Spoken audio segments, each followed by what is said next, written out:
Good morning, Emily. How are you? I'm good, thank you. How are you? Come on.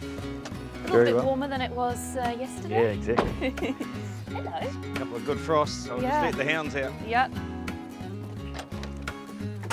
Come on, then. We've got to lift this one down.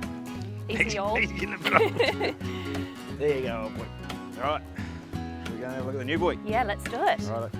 How has he settled in since he's arrived? Actually, really well. He's been an absolute star. He's, I think it's about 9 or 10 weeks ago that he arrived, and obviously he came straight out of work, out in the paddock, head down, had a look around, he started eating, and we've had a lot of people to the farm, and every time he just bowls out of the box, stands up, he's just fitted in, he's just right at home, so couldn't be happier really, absolutely couldn't be happier.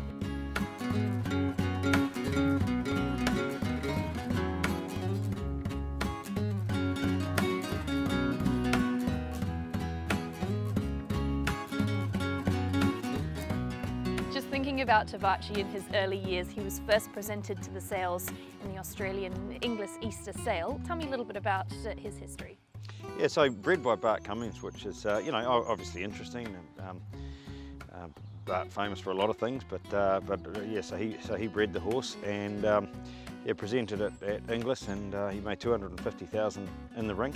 Bought by Paul Moroney, who we all know is a wonderful judge, and the story goes that Bruce Perry was actually the underbidder, so you know that holds a lot of strength in his what sort of type he was as a yearling when two top judges like that are fighting it out, and Paul bought it, and then Bruce was looking to buy him on behalf of Lib Britannia, and Maronis have trained for Lib before, so that's why he ended up back in the horse then at that stage. And looking a little bit at his pedigree by High Chaparral, what sort of appeals to you about a stallion by High Chaparral? I think the real thing that appeals to us with Tivaci is he's by High Chaparral, who's been a wonderful sire and obviously left some great race horses. But this horse was most effective from 1200 to 1600, you know, rated as one of Australia's best milers sort of thing. So that to us is a real plus. Obviously, we always look at pedigree, and it really is. It's actually quite a New Zealand family. It's actually a very good Pins horse in the family, and LA Wonder, etc. So Trelawney bred that side of the family. So there is a New Zealand tie up there, but yeah, Fastnet Rock, he's an outstanding sire. You know, we just keep looking at it. It's a lovely cross, the High Chaparral over Fastnet Rock. And she's recently gone to the sales, the Dam of Tivaci. Yeah, so she sold back at the Magic Millions broodmare sale there in June, and foaled a brazen bow and made 950,000, and bought by Dean Hawthorne. Here's Tivaci coming wide out with a big run.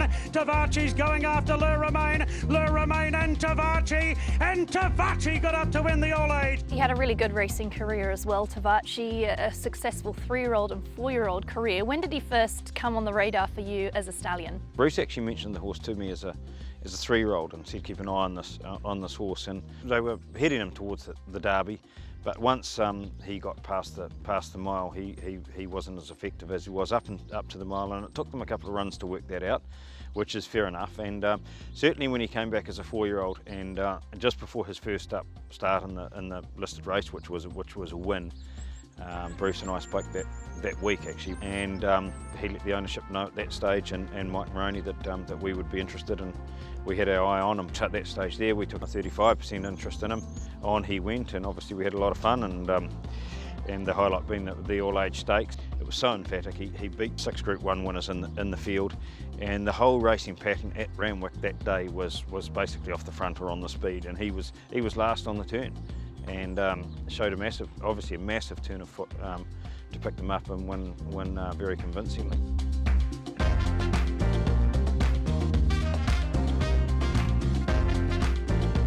Just after Karaka, I popped over and had a look at him on type, and we really are big, call it type buyers. Our stallions have got to be the right type for us, and we're very much type breeders. But when he came out and we looked at him, it only took me a couple of minutes to make my mind up, there's no doubt about that. How sort of significant was that Group 1 win at the end of his career? That must have just been a fairy tale result with him then retiring to stud. Yeah, it certainly was, and look, we considered going on up to Brisbane, but certainly with the state of the tracks up there, obviously it wouldn't have been a favourable decision. And the big thing for us was that obviously any Group 1, they're so hard to win, and having a Group 1 winning sire is the epitome.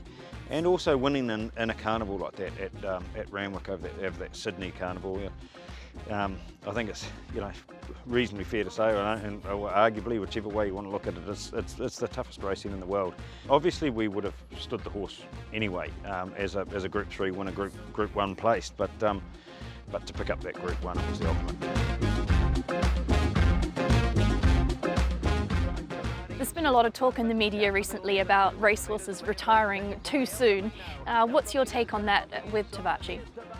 Yes, to be honest, I couldn't agree more. At the end of the day, these colts that are racing, they are retiring very early. A lot of them are retiring very early, and we're great believers in. We want to be producing a product back into our biggest and our strongest market, and this is a horse that could have raced at 2 easily, raced at 3, raced at 4, and in very tough racing. And they quite often go off to stud early these days. Usually, yes, they've won Group 1s and that sort of thing, but I think you need to know that the horse has got durability and longevity, or certainly with Tivaci he showed that, and he retired sound. And you've also got some news with regards to shuttling him. Yeah, so we had an approach from the UK and the English National Stud, so that was obviously really exciting to start with. And the deal went very smoothly and was put together very simply. Yeah, really exciting news. He'll go up there and we've secured the deal, for multiple years. So it's just another string to his bow and gives him an opportunity up there. And I think the exciting thing is that they sought this horse out obviously on pedigree, race performance, and then type. And they've pursued and taken him up to England, and he'll go up there under our ownership. So for the opportunity that he'll get, and the opportunities for the syndicate that own the horse, is just wonderful. You mentioned a couple of times about the syndication of Tivaci and the ownership of Tivaci. Just explain to me a little bit how that came about. Yeah, well, the stallion market, especially in Australasia, or especially these Group 1 winning colts that come out of Australia, it's extremely, call it hot and competitive, and so really I believe that these stallions honestly are overpriced, and so therefore with the price that they are commanding these days in the competitions that's there, the purchasing of them happens very, very quickly. A farm like ourselves, and obviously breeding horses and selling horses, that's our only business, whereas a lot of our competition now, and certainly in Australasia, it's a secondary business to them. So that's very hard for us to compete against. But anyway, when we do secure these horses, we can't afford to take the risk outright ourselves. And look, we've got wonderful support in New Zealand, and to have the confidence to be able to act quickly like that with the support that we have behind us. Sometimes you need nerves of steel to step out and shake hands on a $10 million horse, and but to be able to go to those people. And you take Savabeel, for example. We had him. He was the first $10 million stallion to come to New Zealand, and we separated him into 50 shares. And we always take the major part of them. So I think with Savabeel we're sort of 55 or 60% that we own of him. But then to get on the phone the next day and sell them sort of out of the blue, no one knew 24 hours beforehand sort of thing, but his syndication was sort of done in 24, 48 hours. We do take the major part of them. We're breeding 220 mares. We might have 3, 4, 5 million tied up in any of these individual stallions, so we really want it to work. So we give them every opportunity, so the shareholders, they get the use of them, and at the end of the day, we're trying as hard as anyone because we've got the biggest investment in them. A couple of those people that you mentioned elsewhere in the world, they'd be your competitors, but so unique in New Zealand that you're all working together. How important is that for the industry? Extremely important. Extremely important, first of all, that we have these types of horses, and because at the end of the day, we are only a small breeding industry. Australia is our shop window, and we really need to keep our, let's say, our numbers and our results up there in Australia. So it's very important that we do all work together.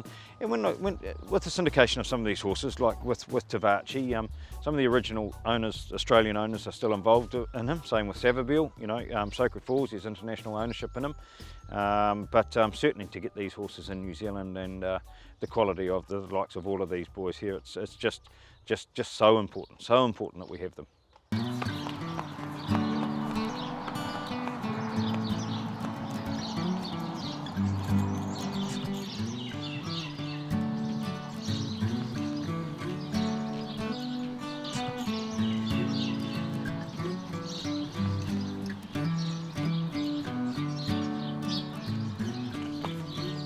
Talking of Savabeel, Mark, 16 now, and I've seen him today. He's certainly showing no signs of slowing down.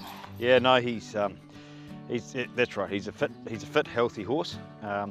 He's a really easy horse to run. In fact, we've sort of got to keep a little bit of an eye on his weight, like all of us as we get a bit older. But no, he's just such a cruiser, and all he worries about is in the box, because he knows there's a chance of having a feed and the breeding shed, and that's it. And to keep a stallion like him fit, especially in his older years, what kind of things do you do to prepare for a season? I always think a horse like him that's busy, like he'll serve 150 odd mares this year, that gets them and keeps them pretty fit. But obviously we want them in optimum sort of fitness. But this year actually we've just put in a treadmill for all of the stallions.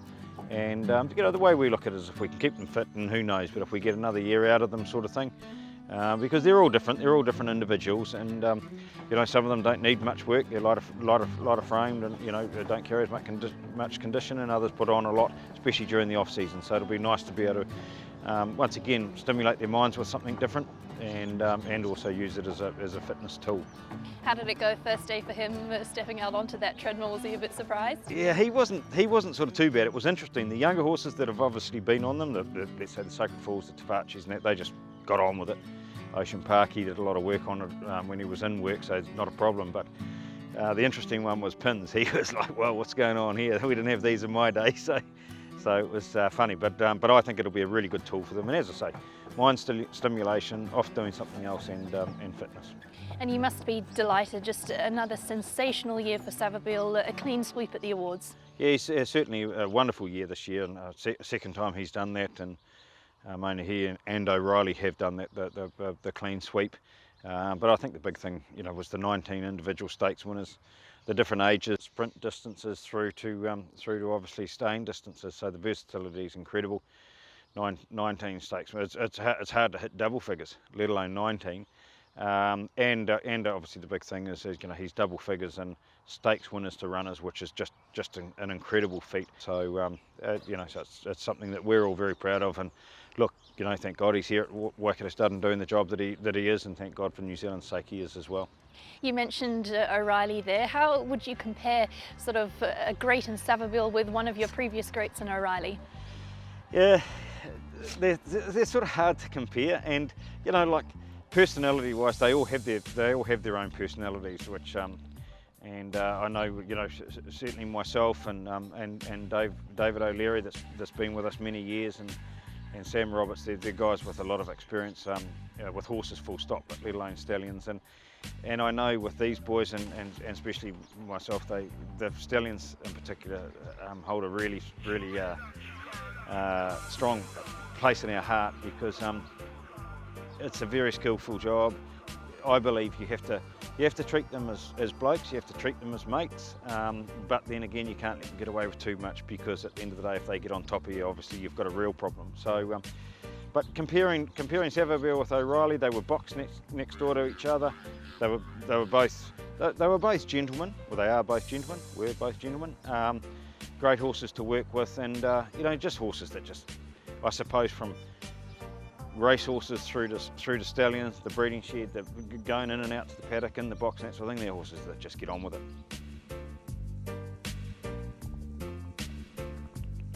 From Karaka to the Gold Coast, Kentucky to Deauville, Michael Wallace is a prominent figure on buying benches all around the world. Today we're in Cambridge to catch up with him at his Waterford bloodstock base.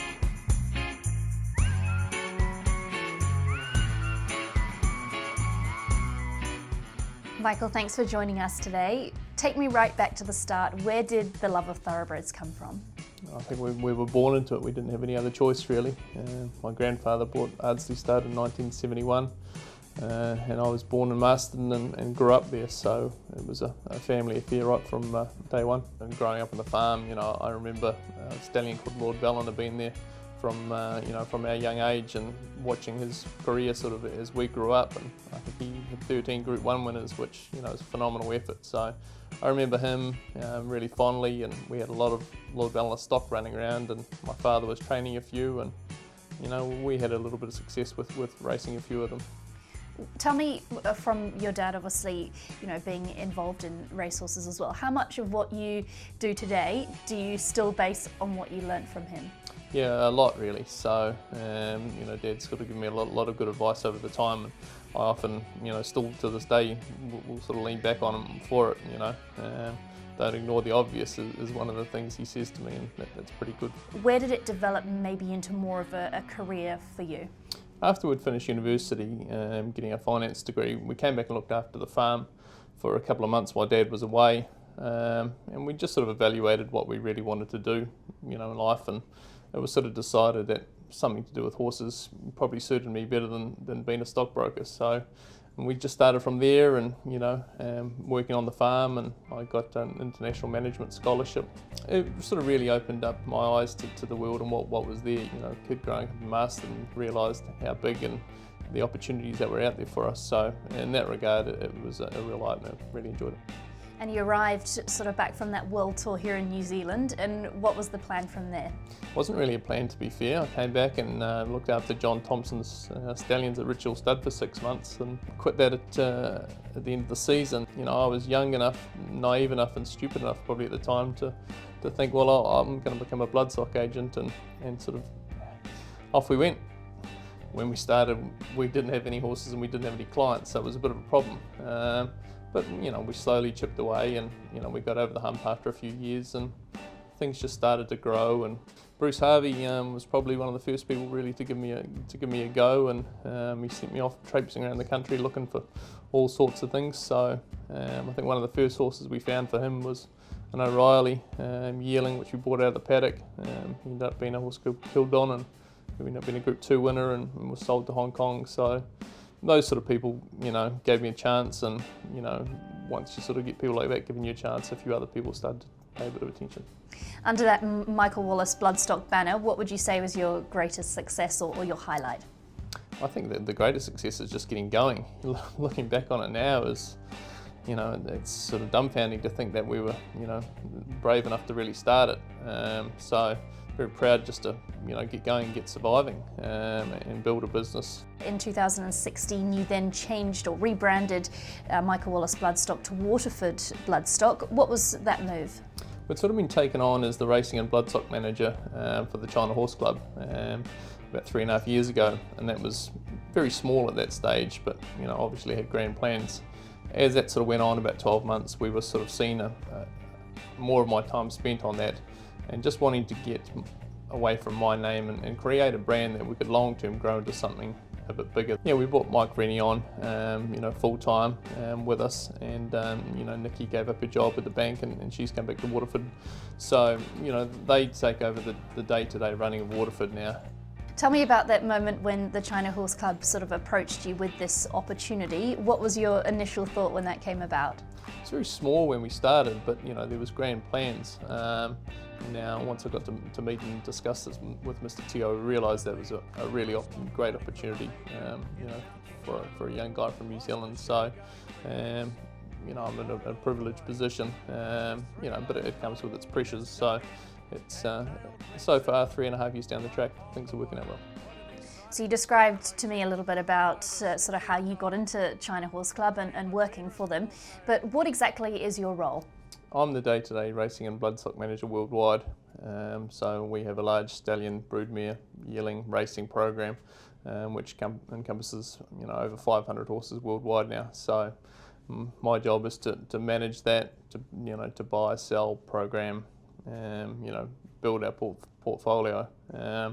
and it's a day-to-day sort of thing, so there's always little jobs to do. I'm heading out to Tony Pike's this afternoon to go and have a look at a few of the racehorses. Might have to come with you for that. Sounds good.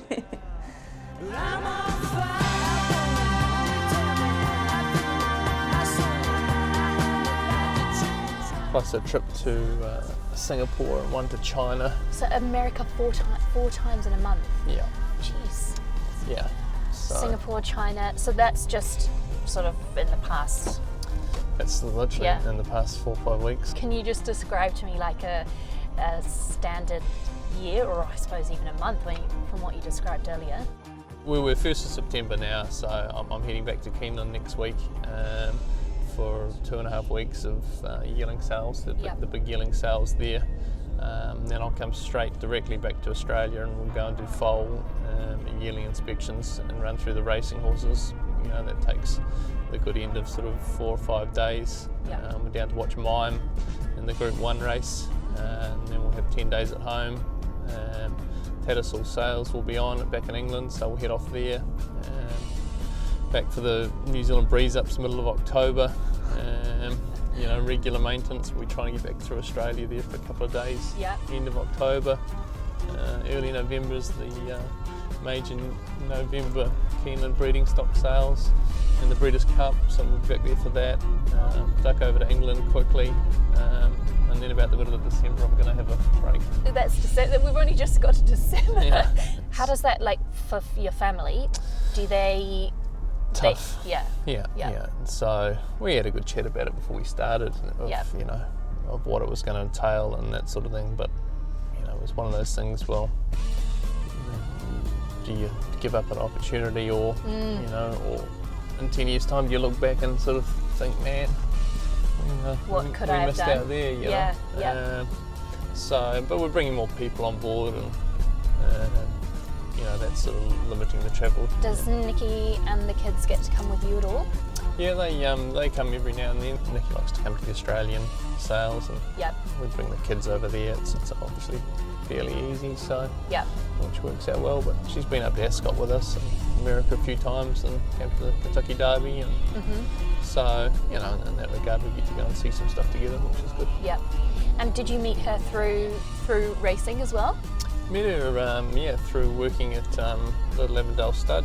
Actually, I went and worked for Sam for a couple of years, and Nikki was doing her summers there off university. So we met there. Invader's coming hard on the outside. Invader quickly moves up, takes the lead in the shadows of the post, and Invader.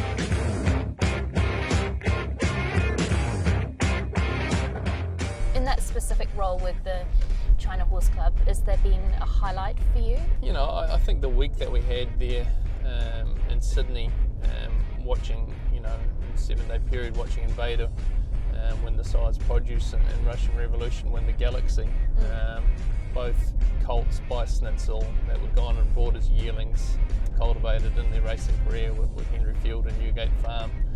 You know, like a 7-day period like that sort of really emphasised what we were trying to do, and it takes time to get it going, and the faith and trust that people put in you to get it done, and you know, it was really personally rewarding. Is it quite satisfying when you, so, you know, the Australian, New Zealand market you probably feel like you are familiar with, but to go to America and then get the results there, that must be so rewarding. Yeah, I was really sort of nervous when we went there first time as to, you know, how we were going to go, and the different horses and the bloodlines, and you know, we drove people mad asking questions, and tried to take as much of it in as we could. And you know, we had a dose of luck in the first year. You know, we've got the 3-year-olds up there at the moment. You know, we've had a number of sort of group performers, and we bought a Group 1 winning filly out of the yearling sales, and so a couple of really nice colts. So it's been really a really interesting learning curve, and we've had a good dose of luck thrown in, which has made made life a bit easier. Yeah. Do you think your dad obviously being involved in racing too, do you think he must be just so proud of, you know, what you've done and seeing all these places you're going, and he probably never imagined you could do that? Absolutely no. So I had a great week last week. I was up doing all the foal and yearling inspections in Kentucky, and Dad actually came with me. He's never been to Kentucky. You know, been a stud master and a horse trainer and horseman all his life. Yeah. But it's never been to Kentucky, so to take him up there and we got to go to all the farms and see all the horses and, you know, all the things that, you know, he would have heard and seen and read about. Yeah. You know, it was really great to sort of have him there and do that, spend those few days with him doing that. Just the two of you, Yeah.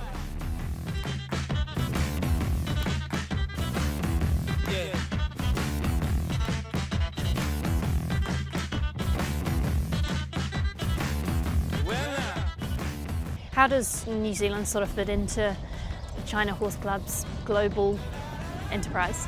You know, obviously at the moment it's smaller, but you know, everything provides an opportunity, and so we've kept a lot more yearlings here this year. Okay. We'll have a bigger racing presence from now on, so it's something that'll grow.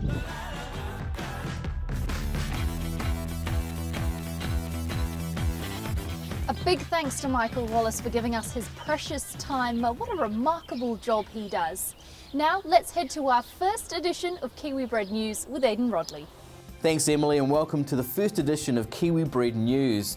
And in keeping with the Michael Wallace theme, nice to see Ouvray win in the China Horse Club colours in Saturday's Group 3 Colin Stephen Quality in Sydney. The big news out of the weekend in New Zealand was Ginger Nuts taking out the Group 1 Windsor Park Plate at Hastings, bred by New Zealand's 2016-17 Breeder of the Year, Waikato Stud. Ginger Nuts is by Ifraj out of the generous mare Double L, who is herself a 5-time winner in Australia.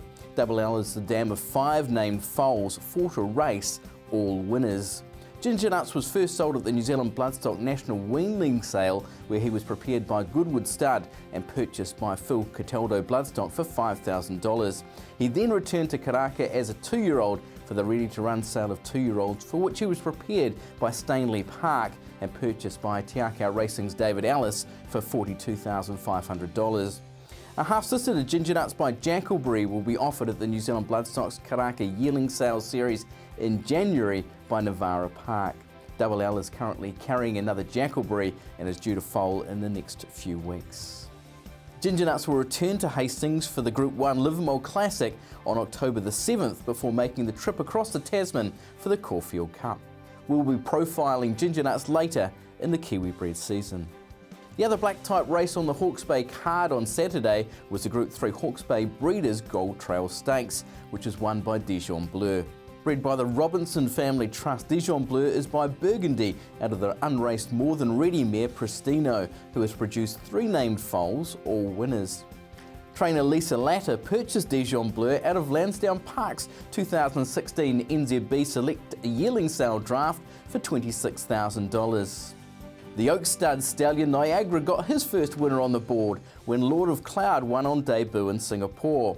The son of Encosta de Lago's first winner was closely followed by his second when Xbox was successful at Tarapa, bred by popular racing photographer Trish Donnell, a shareholder in the Stallion and a part owner of Xbox as well. She was also a recent recipient of the Media Award at the New Zealand Thoroughbred Racing Awards.